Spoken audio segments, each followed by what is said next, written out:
Hey kids, Peter from Panda here. Hey, want to show you my newest purchase. This is an MVMT movement watch. They call it movement. Comes in, obviously in these kind of hard-sided fabric cases. And boom, there it is. This one is called the Black Tan Leather. You may like black and tan as a drink, but they make wonderful watches too. It comes on this styrofoam thing here. This is my first look at it. Honestly, so I'm going to kind of discover it as you are. I can give you a couple of quick stats on it. So first of all, it is a 24 millimeter wide tan leather band, and this is a tan. It's very uniform. It's kind of like a camel khaki color. It's nice. It's attractive. It's very smooth. It kind of has like a flat suede feel to it a little bit. It feels soft. And the stitching there actually matches very, very well. 2 loops, one stationary, one floating, and then a black buckle here.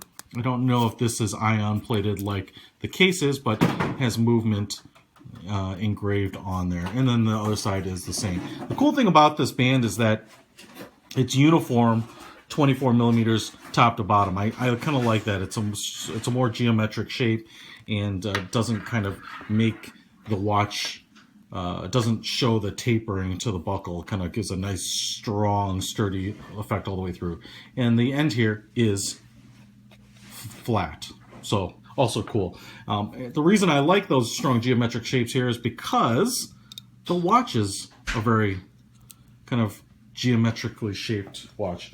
Just came in from the box out on my porch, so it's kind of cold. Sorry about that, guys. 45 millimeter black stainless steel case. It includes a hardened mineral crystal here, and I assume that they are doing like an ion plating on it. I don't know that for sure. Little knurling, pretty standard crown. The whole big thing with movement is they were a Kickstarter project or an Indiegogo project. They wanted to make high style watches at a pretty low price point, and that's really because they're kind of a direct-to-consumer company. So this watch is about $100. You know, I talked in my other review about I like the designs because they're kind of that Scandinavian, modern, clean, slick, yuppie look, and I almost wish they had gone a little more upscale. But I really appreciate what they've done here, and they've brought some of the designs from like Braun and Danish design, and some designs, or even Skagen, or however you pronounce it, to the masses in a little bit of a form factor that I think is more typical in the US. All of those Scandinavian designs tend to be really slim and small watches. These have a very similar design, but they're obviously much bigger. 45 millimeters, you're talking about a fairly good-sized watch, a fairly distinctly man-sized watch. Again, the black plating here is pretty nice. So it's the machining on the case is nice and smooth. It has a slightly brushed look. You can see it brushed following the bezel here, which is angled. The crystal flies just a little bit above it. It's flat. There doesn't appear to be an anti-reflective coating, as I can get the lights to dance it right in there. Sometimes I'm torn because it would be nice maybe to have a sapphire crystal as opposed to a mineral crystal. It'd be nice to have it domed so that it maybe even magnifies a little bit, anti-reflective coating. Those are all little niceties. They're not super expensive. They are going to continue to push the price of the watch. In terms of raw cost, you know, instead of a $100 watch, you might be $130, $40, or $50 watch. Now, I don't think those are huge luxuries to have on watches at this price point, but I can understand why they're kind of trying to find a happy medium somewhere. But I can't swear to you because I don't see any literature or detail on the site about how the plating is done, but it seems very good, and I don't see any wear or chips in it, and it's very uniform, and there's not any distinct paint or buildup powder coating. The dial here is a flat black, and I kind of dig that. Might be a little hard to tell, but it looks like just kind of a piece of flat charcoal. It's not shiny. It's not the dial itself is not reflective at all. What you're seeing in terms of the reflection, not the shadow, but in terms of the reflection, is being done completely by the crystal. So presumably, if you put a little anti-reflective on there, it would look perfectly clean and clear. Everything about this is simple, and that's actually what attracts me to the design. So if you look at the hands and the applied hour markers, they just appear to be a brushed silver, probably like a brushed stainless steel or brushed aluminum pieces, and they match. And they're very square, very geometric, and even the second hand there is just kind of a straight, flat rectangle. That's pretty cool. And the movement logo, you know, on my chrono, what I like is that there are a couple of levels. It's kind of like a sunk dial. The movement name and logo are kind of sunk into, are kind of cut out to the main dial as the subdials are, and then there's kind of a secondary piece behind it, making giving you the effect of multiple levels to the dial. This one doesn't have it. It's just a flat dial, so the movement logo is painted right onto the dial there.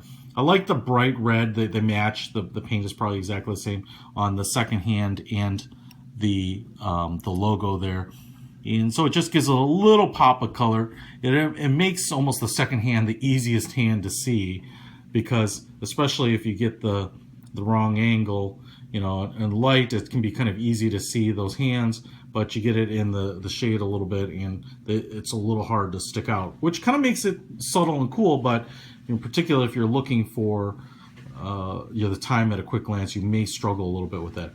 The date window here is a fairly wide number, and let me see if we can change that on the quartz movement here. It looks like there's only one position on the time and not a second position, so looks like you'd have to roll through midnight to get the date to change. And there it goes. So the 6, the 7 here are pretty wide numbers. Part of that is because, you know, once you get to the double digits, they're gonna have to compress them a little bit. One of the things that I might have liked to have seen here is reversing the colors on the date dial. So the 7 being in white and the disc being in black to kind of blend in with the dial a little bit more. It's kind of one of those things on a lot of watches, and I can understand why you'd argue it both ways. One, you want the date to really pop, and then, or you might want it to really kind of be, you know, subtle. So the black plating and the crystal show a lot of fingerprints, FYI. 316L stainless steel back, 3 atoms, water resistant. It doesn't say anything about the movement. It says made in China. And I want to say this 3-hand quartz movement is a Miyota movement. I wouldn't bet my life on that, but I was pretty sure that movement watches are all using Miyota movement. So if someone else knows exactly what comes in here, just let me know in the comments. But oh, and there's the movement logo embossed or engraved onto the crown there as well. So, you know, like I said, a simple watch. I'm really starting to appreciate watches that are $100 or sub $100 that bring modern, trendy style to the watch world, and are really saying, let's slaughter that sacred cow of having to spend a lot of money on a decent looking watch. And I think Movement is making modern, clean looking watches. I would love to see them kind of step it up to some watches that have other movements, maybe even more detail in the design, and then also kind of move up that price point and put in some more premium parts like the sapphire crystals, the anti-reflective coating, those types of things. It is not a super heavy watch, and it's, you can kind of tell that bit by, you know, one, you wouldn't expect that from the Movement, but then also the plate here is just kind of a pressed in backing. So, you know, it's a pretty light watch. It's going to be pretty easy to wear. I have a relatively large wrist, so I like bigger watches. That is a personal preference, and that you may have your own preference on watches. Let's go ahead and just take a quick look at this one on my wrist here. So, you know, and it looks pretty big. This isn't a really complex movement in here, so the watch doesn't have to be super thick. The crystal isn't super thick. It's not domed. So you're compressing all this in a fairly short package here, and that actually makes watches look a little bigger, especially because everyone looks at the height to diameter ratio. And so this looks like a pretty big watch, but this is actually the perfect size for me. The 44-45 millimeter range is really my ideal watch range. Put this under a sleeve. I think it should fit perfectly.